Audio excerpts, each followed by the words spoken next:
Dawn crept slowly over the eastern ridge, painting soft gold across the rough plains of La Mancha. The sun seeped between the jagged balconies of the sky, lifting the darkness one pale stroke at a time. Don Quixote had barely slept, but the first hint of daylight stirred him like a trumpet call. Before long, 5 of the 6 goatherds approached, their silhouettes outlined by the newborn sun. They came with respectful urgency, reminding him that the burial of Chrysostom would soon begin. For Don Quixote, always eager for anything resembling an adventure, this news was more invigorating than rest. He leapt to his feet and commanded Sancho with knightly gravity to saddle Rocinante and pannier the donkey. Sancho grumbled softly but obeyed as always. Within moments, the entire group set off across the early morning landscape. Dust soft beneath their feet, cold air biting at their faces, and the quiet promise of mystery drawing them forward. Little did any of them know how strange the day's encounter would become, or how much the tale of a shepherd's broken heart would soon entangle the wandering knight's mind. The group had barely traveled a quarter of a league when 2 paths met before them. There, advancing toward the crossing, came 6 shepherds dressed entirely in black sheepskins, crowned with wreaths made from cypress and bitter oleander. The somber tone of their garments struck a chill even in the warm light of dawn. Alongside the shepherds rode 2 well-dressed gentlemen on fine horses, accompanied by 3 servants who trudged behind on foot. The meeting brought a brief hush to the morning air, followed by courteous greetings. Once both parties learned they shared the same destination, the burial of the ill-fated Chrysostom, they decided to walk together. One of the gentlemen spoke to his companion Vivaldo, remarking how worthwhile their delay would be. The shepherds had told them unsettling tales of the dead man, and the beautiful shepherdess blamed for his demise. Vivaldo, a lively man with an inquisitive spirit, agreed wholeheartedly. Even Don Quixote felt curiosity ignite within him, eager to hear more about this new tale of heartbreak and tragedy. It was enough to stir his chivalric imagination. Before the burial had even come into sight, Don Quixote asked the travelers what they had heard about the shepherdess, Marcela, and the deceased Chrysostom. The gentleman replied that earlier that very morning they had encountered the black garlanded shepherds and asked why they wore such funereal attire. One shepherd, speaking with heavy sorrow, recounted the tragic history. The astonishing beauty of Marcela, fierce, free, and indifferent to every man who courted her, and the passionate love that Chrysostom bore for her. According to the shepherd, this love had consumed Chrysostom utterly, until rejection and despair led him to an early death. As the traveler repeated the story, Don Quixote listened intently. Tragedy stirred his knightly spirit, while the idea of a beautiful shepherdess living alone in the hills awoke his dreams of adventure. It reminded him of ancient romances, untouched maidens, faithful lovers, and death born from longing. To him, these tales were not mere gossip, they were fuel for the soul. Sancho, walking beside him, listened as well, though his concerns were more earthly: food, travel, and whether this funeral would delay dinner. When the tale fell quiet, Vivaldo shifted the conversation to Don Quixote himself. With an amused curiosity, he asked why a man traveled armed and armored in a peaceful region of shepherds.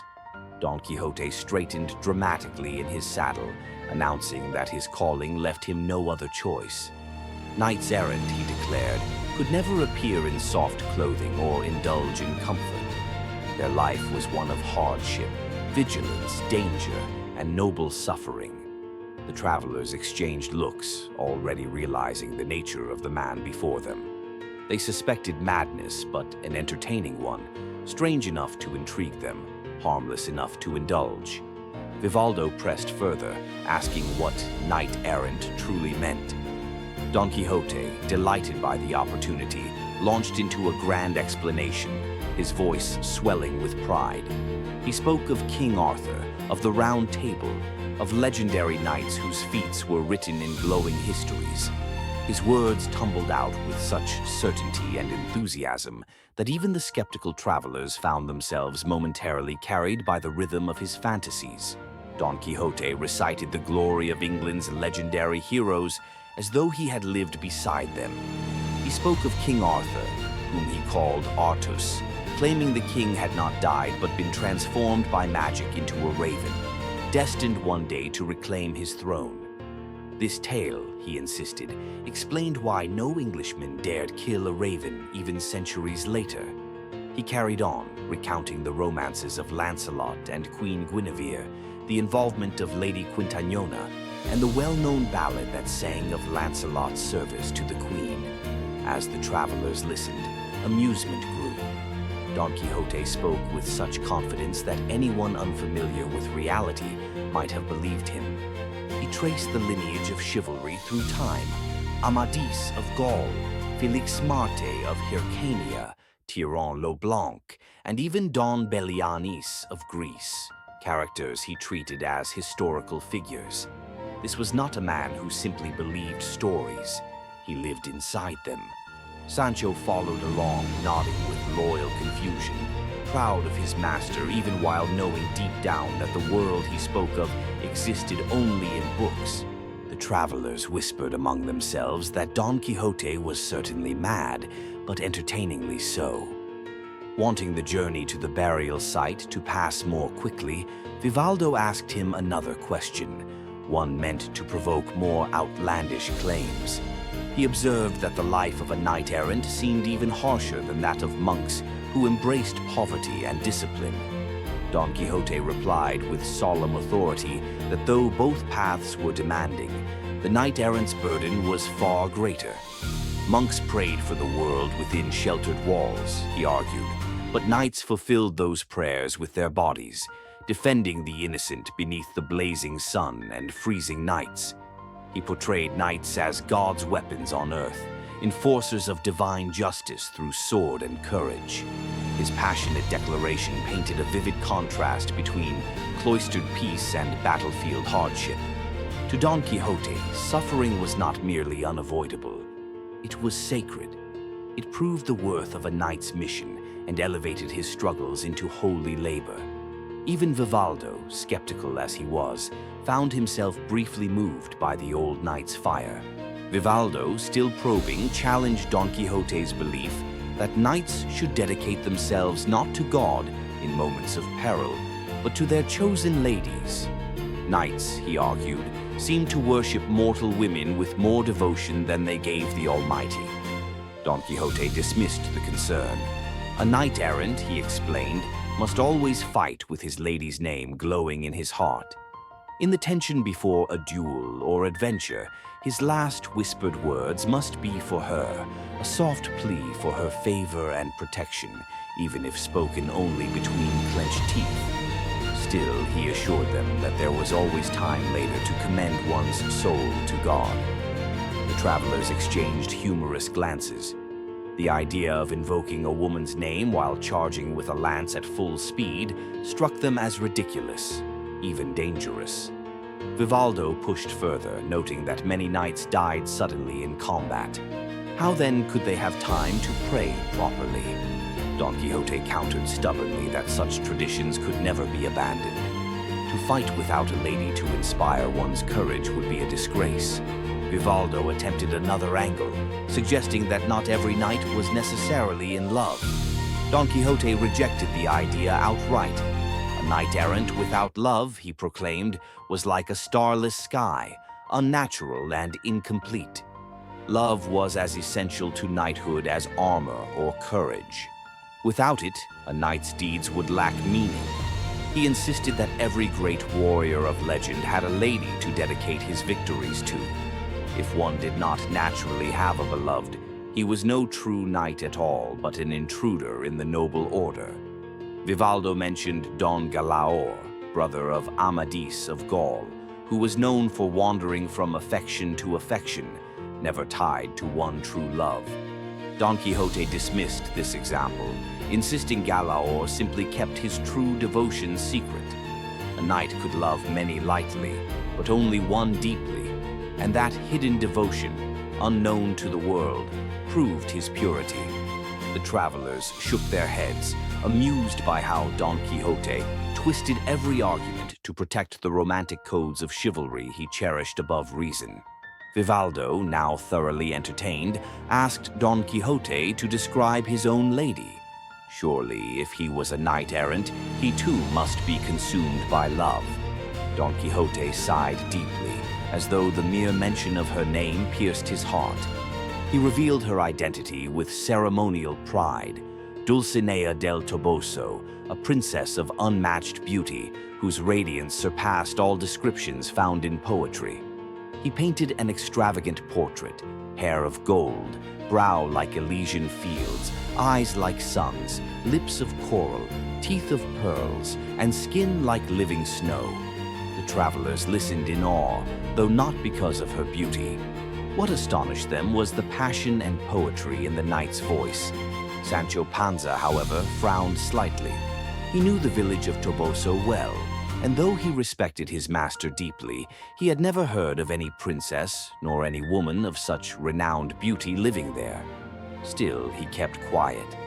Don Quixote's fantasies were delicate, sacred things, dangerous to disturb. Vivaldo pressed further, curious about Dulcinea's lineage. Don Quixote replied loftily that she did not descend from ancient Roman families, nor from the noble houses of Spain or Portugal. Instead, she came from the people of El Toboso, a humble lineage yet destined, through her, to achieve immortality. He compared her modest origins to the trophies of legendary knights, claiming that nobility was proven by virtue, not ancestry. The travelers exchanged bewildered smiles. One gentleman joked that though his own family was noble, he dared not compare it with such an illustrious and mysterious house as that of El Toboso. Don Quixote missed the sarcasm entirely and straightened with even greater pride. The exchange deepened everyone's sense of his delusion, yet no one wished to interrupt him. His madness carried a peculiar elegance, as though he lived in a world more vibrant and poetic than their own. As the conversation carried on, the group noticed a line of shepherds descending from a narrow pass between two rugged mountains. There were nearly 20 of them, each wearing black sheepskins like the shepherds they had already met. Some wore garlands of yew, others of cypress, both symbols of mourning. 6 of the shepherds carried a bier adorned with wildflowers, rosemary, branches, and herbs. The sight cast a hush over everyone. One of the goatherds whispered that these were the bearers of Chrysostom's body, being brought to the place he had chosen for his burial. Immediately, the travelers quickened their steps, wanting to reach the grave before the rites began. A solemn stillness fell over the procession as they approached. Even Don Quixote, whose mind was often full of fantasies, felt the weight of the moment. The vast, wild hills around them seemed to bow in reverence. By the time they reached the location, the shepherds had already laid the bier upon the ground. 4 men, wielding pickaxes, were cutting a grave beside a massive rock, its surface marked by wind, rain, and the scars of time. The onlookers greeted one another with quiet respect, then turned their attention to the bier. Upon it lay the body of Chrysostom, dressed in the rustic attire of a shepherd. Though death had stilled him, the curve of his features hinted at a noble soul, a man whose passions had burned brightly until extinguished too soon. Resting beside him were several books and folded papers, pages filled with the writings of a tormented heart. A profound silence settled over the gathering. Even the rustling wind seemed unwilling to disturb the moment. The shepherds who carried the body whispered instructions to one another, ensuring they honored every detail of Chrysostom's final wishes. The scene felt both ancient and immediate, an eternal struggle of love, pain, and unanswered longing. At last, one of the mourners turned to Ambrosio, Chrysostom's closest friend, asking whether this was indeed the resting place the deceased had described. Ambrosio confirmed it with heavy sorrow. It was here, he explained, that Chrysostom first saw Marcela, the woman who unwittingly captured his heart. Here he had confessed his love, and here Marcela had rejected him with unwavering resolve. Ambrosio's voice trembled as he recalled his friend's torment. The shepherd had poured all his soul into a love that was as pure as it was painful, and when Marcela denied him, the despair had been fatal. Ambrosio announced that Chrysostom wished to be buried in the very spot where his misfortune began, so that the earth which witnessed his love might also receive his body. He described Chrysostom as a rare soul, wise, kind, courteous, generous, brave, and unimaginably unlucky, a man whose heart could not bend the one woman it beat for. The listeners felt his grief like a cold wind across their skin. Ambrosio continued, calling Marcela heartless, a wild creature who lured men into love only to abandon them in despair. He gestured to the papers lying beside the body, claiming they were filled with verses and poems written in the agony of unrequited affection. These writings, he said, were Chrysostom's final cry, one he had ordered Ambrosio to destroy after his death. The travelers stirred uneasily. To burn a dead man's words felt like burying part of his soul. Vivaldo stepped forward passionately. He argued that such writings should not be lost to fire. They held lessons, warnings, and truths that could outlive Chrysostom, teaching future generations of the perils of blind obsession. Ambrosio resisted at first, torn between loyalty to his friend's last request and the appeal of preserving his memory. Finally, he agreed that Vivaldo could keep whatever papers he had already gathered, but the rest would be burned as Chrysostom had commanded. Without waiting for permission, Vivaldo unfolded one of the sheets he had taken. Its title read, "The Lay of Despair." Ambrosio immediately recognized it as the last piece Chrysostom had composed, written in the final hours of his suffering. He invited Vivaldo to read it aloud while the grave was being prepared. The entire gathering drew closer. The wind quieted, the shepherds laid down their tools, and the travelers formed a circle around the bier. Vivaldo began reading, his voice carrying across the silent mountains. Though the poem itself is not transcribed in this summary, its tone was unmistakable. Anguish wrapped in beauty, sorrow sharpened into poetry. Line by line, Chrysostom's despair echoed across the ridge like a lament of the soul itself. Even Don Quixote, whose thoughts often drifted toward fantasies, felt the weight of the shepherd's words anchor him to reality. For a brief moment, everyone present shared a single emotion: grief for a love that had never known acceptance. As the poem unfolded, Don Quixote found himself imagining the face of Marcela. In his mind, she was the very embodiment of the shepherdess archetype, lovelier than any princess, fiercer than any huntress, and oblivious to the men who adored her. He saw Chrysostom as a tragic knight of old, slain not by sword or battle, but by the invisible wound of love. Such deaths, he believed, were as noble as any act of valor on the battlefield. He whispered to Sancho that this was precisely the kind of event knights-errant should attend. Funerals born from passion, disputes born from honor, and stories that blurred the line between romance and reality. Sancho nodded, though he understood little. Meanwhile, the poem ended with a heavy sigh from the listeners. For a long moment, none dared speak. The words of the dead man lingered like smoke around them, impossible to ignore. After the reading, murmurs began to spread. Some shepherds blamed Marcela harshly, claiming she had driven Chrysostom to despair. Others argued she had never promised him anything, that love, freely given, could not be demanded or chained. Ambrosio, however, was resolute. His friend had died because of Marcela's coldness, and no reasoning could sway him. Don Quixote, hearing this, was torn. On one hand, he believed in the inviolability of a lady's will. No knight could force affection. On the other, he felt moved by the injustice of unreturned devotion. His mind raced with conflicting codes of honor. The atmosphere thickened as disagreement spread among the mourners. Even the wind seemed sharper, carrying whispers of argument between the rocks. The grave diggers paused, sensing the tension. Something unseen hovered in the air, as though the tragedy of Chrysostom's love had yet to fully unfold. Suddenly, one of the shepherds gasped and pointed toward a narrow path winding between two steep cliffs. A figure approached, graceful, solitary, unmistakably feminine. Her hair flowed freely, catching the sunlight like strands of amber.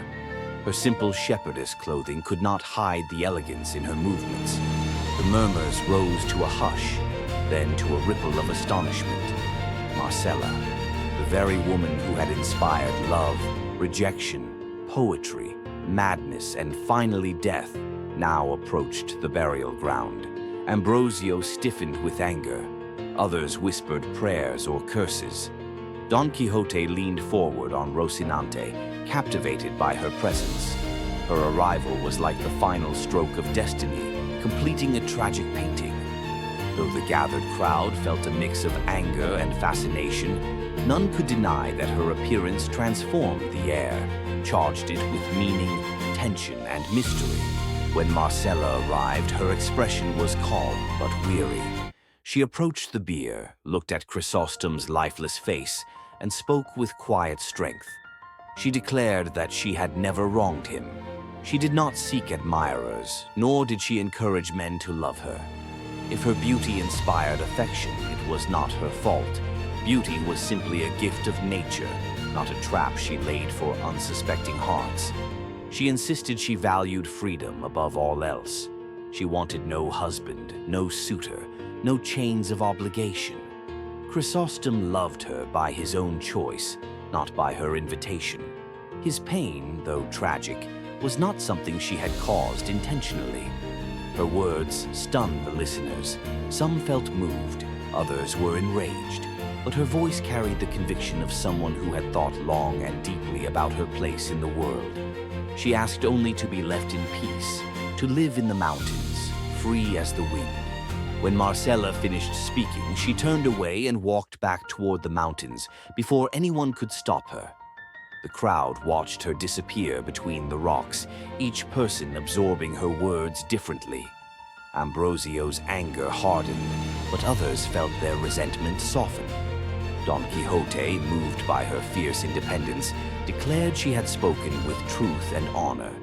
He vowed to defend her right to live freely should anyone pursue her unjustly. Some scoffed, others nodded. With tension still simmering, the shepherds resumed the burial. Chrysostom's body was lowered into the grave, surrounded by silent mourners. Flowers were placed over him, and the earth covered his form piece by piece. The mountains echoed with faint winds, as though whispering farewell. When it was done, the group parted slowly, some grieving, some thoughtful, some furious. Don Quixote and Sancho mounted once again, their minds lingering on the strange, beautiful sadness of the day. And as they rode away, the legend of Marcela and Chrysostom settled into the hills, destined to be retold for generations.